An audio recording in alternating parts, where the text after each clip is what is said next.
If you don't want me to leave you, you'd better be careful, Adam. My husband, Adam, was sneering at me with an ugly smile.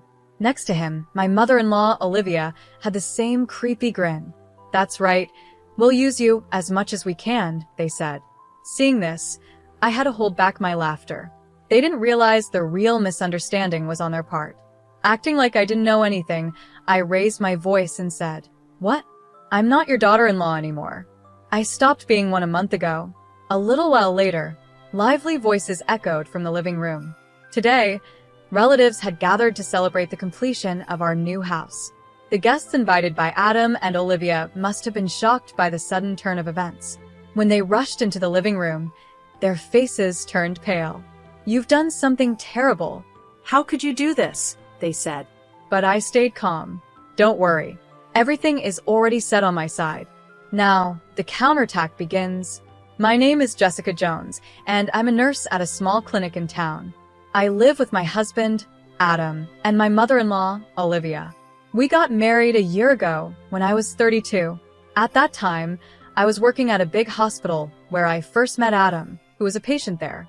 He was in the hospital because of a broken bone. Adam seemed to fall in love with me at first sight and started chasing after me during his stay. "Jessica, I've never met anyone as kind and beautiful as you. Please think about having a serious relationship with me, with marriage in mind," he said. Even after he was discharged, Adam kept expressing his feelings for me. Eventually, his confident proposal, along with the fact that he worked at a big company, touched my heart. To be honest, I also really wanted to get married. It felt like the right time to settle down. Even though our relationship was brief, it was possible to move forward quickly as we were adults. However, my dad was a bit critical of my decision. "Hasn't it only been 4 months since you two met? Do you really need to rush into marriage? Are you sure there are no problems?" he asked. "There's no problem at all, Dad. You always worry too much," I replied. "You were raised in a single-parent household, so I understand why you're concerned," he said. I had lost my mother at a young age. When I was young, my father raised me on his own. He was often busy, and now he is on a work assignment out of state. Eventually, he gave his approval for my marriage, and we had a big wedding because the Jones family has many relatives. But soon, I realized that my happiness had peaked at that moment. My dad's worries had been right all along. When we got married, Adam suggested that we live with his mother. Adam's father had passed away a few years ago, and he was worried about leaving his mother alone. Since I was raised by a single parent, I understood how important it was to care for a parent. So I agreed. I knew living together could cause problems, but before the wedding, my mother-in-law seemed friendly and cheerful. Thinking things would work out, we chose a duplex apartment, hoping it would help us live separately, but close. But my expectations were too hopeful. Right after the wedding, Adam and his mother's personalities changed completely, and I found myself being treated like a servant. After we got married, I decided to change jobs to a clinic that didn't require night shifts, thinking it would be easier if I got pregnant. Knowing I had more time, my mother-in-law insisted I take on all the housework. Talking to Adam about it didn't help. He became focused on work and left everything at home to me.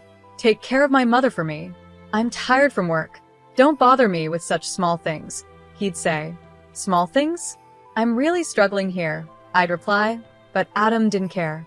"The problem is you can't handle it well. Wives are supposed to manage these things smoothly. Why can't you?" he would always say.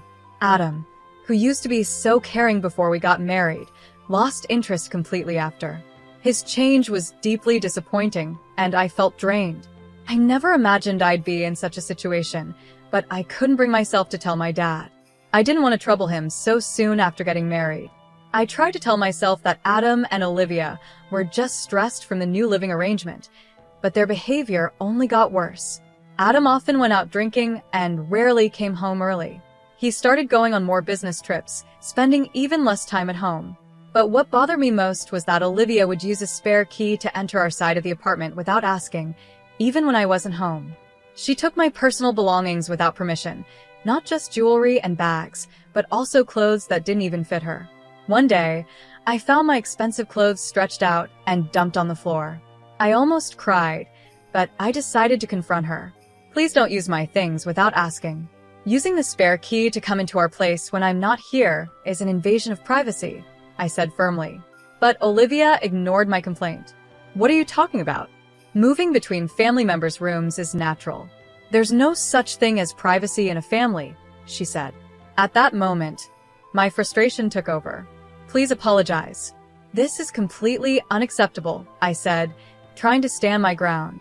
Unacceptable? What an exaggeration. I'm a person too, and there are things I won't tolerate. If I have to, I'll call the police, I replied, my voice firm. Olivia's face twisted with anger, and she shouted back, it doesn't matter. We're family after all. Enough already. I was stunned and didn't know what to say. When Adam got home, I told him what had happened, hoping he would understand. But he didn't. As he was about to head to the bathroom, he said coldly, I thought you had some skills as a nurse, but you really are incompetent. Those words hit me hard. I felt like my world was falling apart. This was too much to handle. In that moment, I knew I had to get a divorce. I didn't want to worry my dad, but I began to think about how to bring it up and how to stand up to both Adam and Olivia. A few days later, Adam suddenly brought up the idea of buying a house. He was very excited about building a custom home to his taste, and I pretended to go along with it. Might as well let him build the house he wants, I thought. The harassment from Adam and Olivia continued, and I became more and more disheartened. As the new house was almost finished, it was a month before the move. Next month is the move. Are you done packing? Adam asked. It's almost finished. I've put away the clothes and dishes we don't use anymore, I replied, pointing to the stacked boxes in the corner of the room. Adam smiled widely. Good for you. I'll take you to the new house too. Someone as useless as you can be grateful that you're going, he said. But by then, I had already made up my mind. I'm not going with you. Please, I want a divorce, I said, my voice calm but firm. What? He snapped, clearly not expecting this. I'm done being a servant for you and your mother. I want a divorce, I repeated. The moment I said those words, Adam's face twisted with rage. He raised his hand, and before I knew it, I was on the floor from the force of his slap. Don't get cocky. You're not a house servant or a wife anymore. You're a maid. Pay $300,000 to celebrate the new housemaid, he yelled. I held my cheek where he had slapped me, looking up at him in shock. I couldn't believe how cruel and inhuman he had become. Adam raised his hand again, but this time, he also lifted his foot, ready to strike me further. His words were like knives, cutting me deeply as he mercilessly insulted me. I just put up with everything on the surface, but inside, I was planning my revenge. I wasn't satisfied with just getting a divorce anymore. Adam didn't notice me smirking as I crouched down. A month later, we moved into the new house. It was a custom-designed house that Adam had carefully planned. The house had a big bedroom with a single bed, a fitness room, a study, and a bedroom and hobby room for Olivia. But, of course, there was no room for me. Even a single stool in the kitchen was considered a luxury, as Adam had said. Adam was very proud of his work. Adam's attention to detail shines through. How wonderful this house is. Your mother must be so happy to live here, he said, satisfied. This makes me a proper adult now. I'm glad I could do this for my mother. I watched their shallow display of affection, but I kept a cold, distant look. I whispered softly, well, what a wonderful thing. I'm sure the relatives will be surprised by this. It was a small trap I had set. As I expected, Olivia immediately took the bait.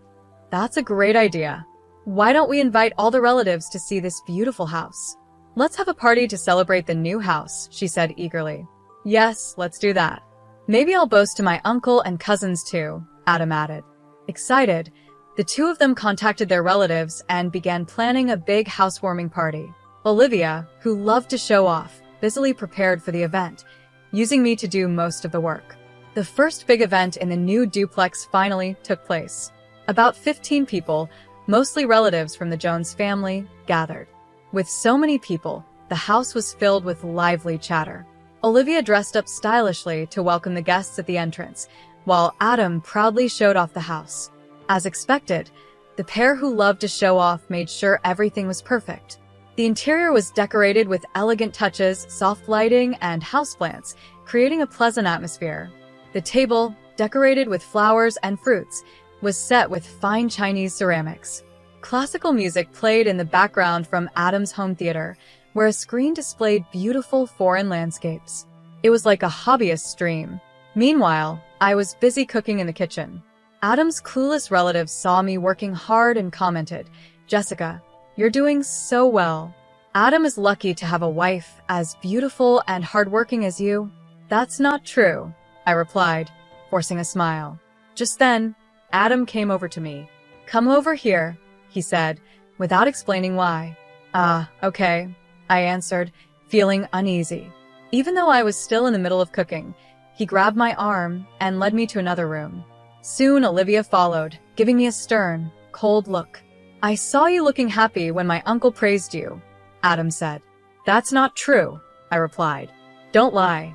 "You were smiling," he said, looking down at me with a cold sneer. "If you don't want me to abandon you, be careful." Olivia, standing next to him, was laughing too. But I didn't let it bother me because I had a plan. I quietly glanced at the wall clock. It was almost time for my plan to begin. With a playful expression and tone, I said, "What? I'm not a daughter-in-law anymore. That ended a month ago." "What?" They both stared at me, shocked. I stood up confidently. "Do you remember what Adam said a month ago? That I'm no longer a wife, but just a maid? Olivia, you've been treating me like a maid too. So, you don't see me as a daughter-in-law either, right? What are you trying to say?" Olivia snapped. As I started speaking, the atmosphere shifted. Adam seemed thrown off and couldn't hide his confusion, while Olivia was still snorting beside him. "Yes, exactly," she said. "Since you're useless as a daughter-in-law, we treat you like a maid." While she said this, I could hear murmurs coming from the living room. My plan was starting to unfold. I secretly smiled. "That's right," I said. "I'm not a daughter-in-law anymore, and I'm not a maid either. I'm leaving this house." As soon as I said those words, the murmurs from the living room grew louder. Adam and Olivia noticed the noise and began to panic. "What's that sound? Is that my voice?" Adam asked. The two of them rushed into the living room, where the relatives were glued to the screen, watching a video. It was painful for me to watch, but it was necessary.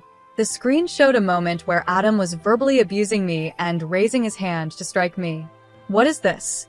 Adam shouted, his face turning pale. The relatives were all staring at him with stern, cold looks. Overwhelmed by their gazes, Adam trembled. I had secretly recorded that incident from a month ago, when he declared I was just a maid. I had been gathering evidence of my husband's abuse and my mother-in-law's bullying for a while. Of course, I needed it for the divorce, but my anger didn't stop there. I held on to these recordings as part of my plan for revenge, specifically for this day.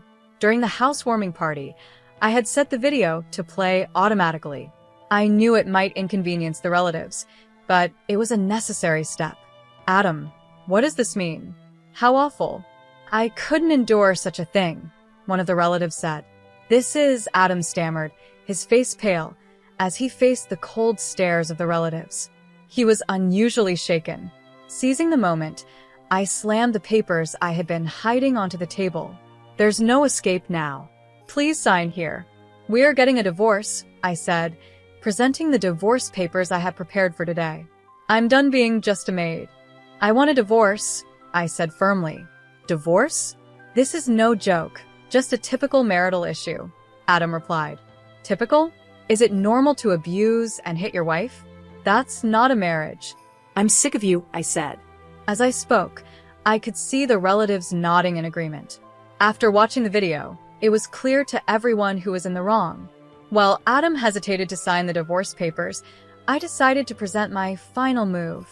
"Also, it's clear you've been having an affair. I have solid proof of it," I said, watching his face pale. "What?" he stammered. "I've always suspected something was off, especially with your earnings not increasing. So, I hired a detective agency to gather proof. It turns out your affair is with the daughter of a client CEO. This will definitely affect your career," I continued.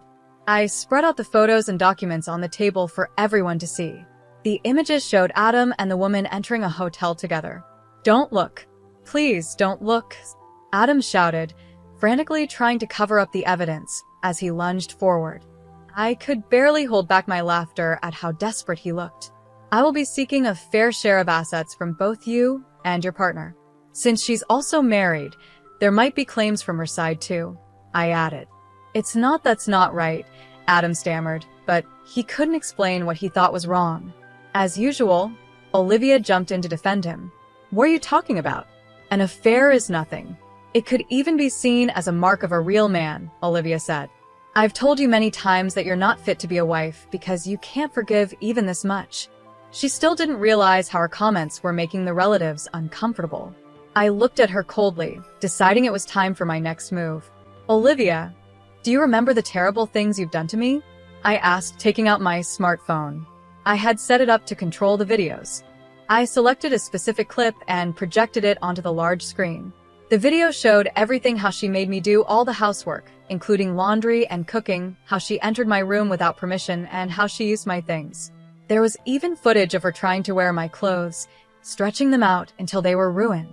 As the screen displayed Olivia's rude behavior, including scenes of her throwing laundry and criticizing my cooking, gasps of surprise echoed from the female relatives.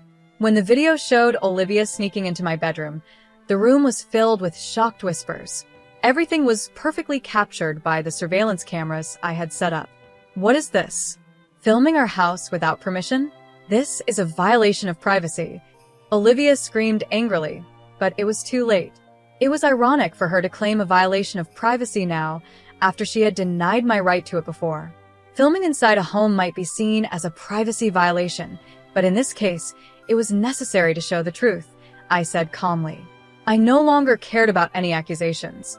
After all, it was Olivia who barged into my room uninvited and acted as she pleased. It was clear who was in the wrong.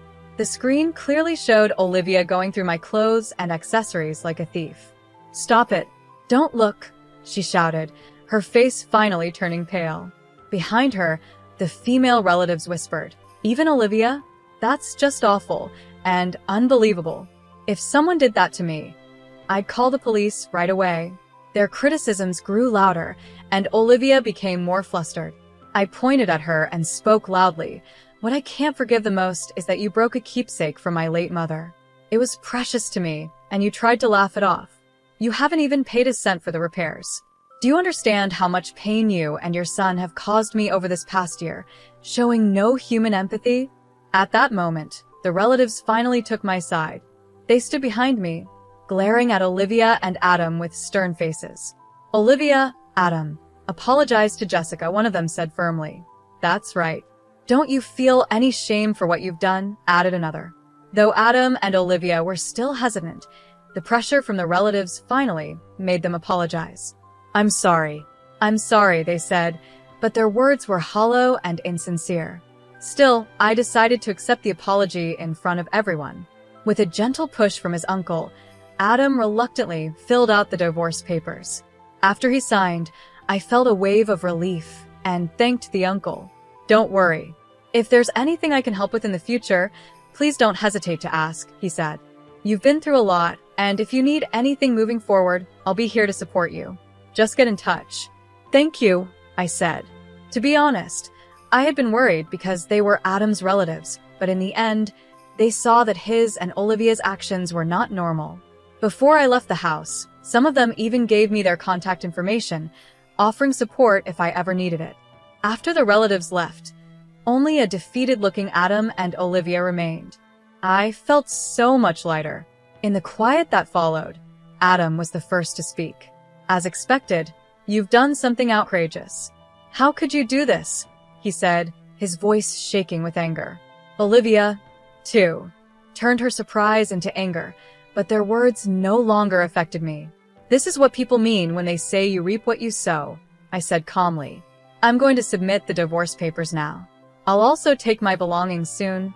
I won't allow that. Give me the divorce papers, Adam shouted, trying to grab the signed papers from me. But at that moment, someone stepped out from behind me, stopping him. If you lay a hand on my daughter again, said the person, firmly standing in front of Adam, I'll do the same to you, my father said as he quickly twisted Adam's arm behind his back. Ouch! Ouch! Ouch! Dad! Adam cried out. Right on time, my father appeared, and I moved to his side for safety. My dad, my only supporter, had been informed of my plan in advance. He had rushed over from his remote work location after hearing how I was going to stand up for myself today. No, it was just a small joke, Adam pleaded, trying to downplay everything. There's no need to pretend anymore. I know everything the affair and what you've done to my daughter, my dad said firmly. When I found out, I was furious. Ouch. It hurts. Adam cried out again as my dad's grip tightened. My father was much bigger than Adam. When he was younger, he kept fit with boxing and US football, and he still kept up with running and weight training. Adam, on the other hand, enjoyed watching movies and dining out, and he had gained some weight over time. He was no match for my dad. Being a single father who had raised me with care, my dad was even more determined to get justice than I was. He looked at Adam with a cold, serious expression. About your affair partner, my dad continued. She's actually the daughter of the president of my company. What? Adam stammered. Then you work at TCH Company? That's right. I'm the executive vice president of TCH Company, my dad replied. Adam's face turned pale within seconds. I've already reported this matter to the president, my father continued. According to the young lady, you hid the fact that you were married when you approached her. While she is also at fault for continuing the relationship after she found out, the president was very upset with your behavior. At that moment, Adam looked more defeated than at any other point that day. I was surprised too, as it was the first time I learned my dad's company was connected to Adam's workplace. As I was still processing this, my father turned back to Adam, his smile gone, replaced by a stern look. For a company, ours is a major client. Honestly, we have plenty of other suppliers to choose from, even without your products. So when we end our dealings, I will make sure to inform your president that, due to issues on both sides, continuing business would be difficult. All transactions will be halted. Hearing this, Adam screamed and slumped down in despair. With that, he knew he would not only lose his chances of advancing in his career, but also his position at the company. He had caused a huge problem, and now it was catching up to him. He was left completely drained, standing there in shock. Beside him, Olivia yelled at my father as he moved my luggage out of the house, calling him a demon and a devil. Hearing her words, I couldn't help but wonder if she was really talking about herself. But the joy of finally leaving that house was too great for me to care. I felt excited as I moved my things, ready to start fresh and free. I loaded all my belongings into the truck my father was driving, and we set off. As the door closed and the truck started moving, I saw Adam and Olivia chasing after us in the rearview mirror. Thief. Leave the maid and your belongings behind. Do you really think losing the contract with TCH Company will affect us? They shouted. I was shocked. I couldn't believe how shameless they were, even at the end. Surrounded by people like that, it's amazing you managed to live there at all, my dad said. I think so too, I replied. Their disgraceful behavior was painful to watch until the very end, and I was sure the neighbors saw it all. I noticed people peeking out of their windows, probably listening to their loud voices. I felt sorry for anyone who had to keep living near them. Once we turned the corner, and they were out of sight, I turned to my dad. Thank you so much for everything today, Dad. Not at all. I'd do anything for my precious daughter, he said with a smile. He was my hero, just like when I was a child. Later, the divorce papers were successfully processed. With all the evidence I had, it was clear that Adam was at fault. We also managed to settle the division of assets. The house went to Adam, but he was struggling to keep up with the mortgage. Originally, he had relied on my income as a nurse and chose only the most expensive materials for the house. That luxurious house, which looked so impressive, didn't match our real life. Both the title and the mortgage were in his name, so he was left dealing with the heavy monthly payments. His savings were quickly running out. I was truly relieved that we didn't take out a joint mortgage. Of course, Adam had to pay me my share of the property.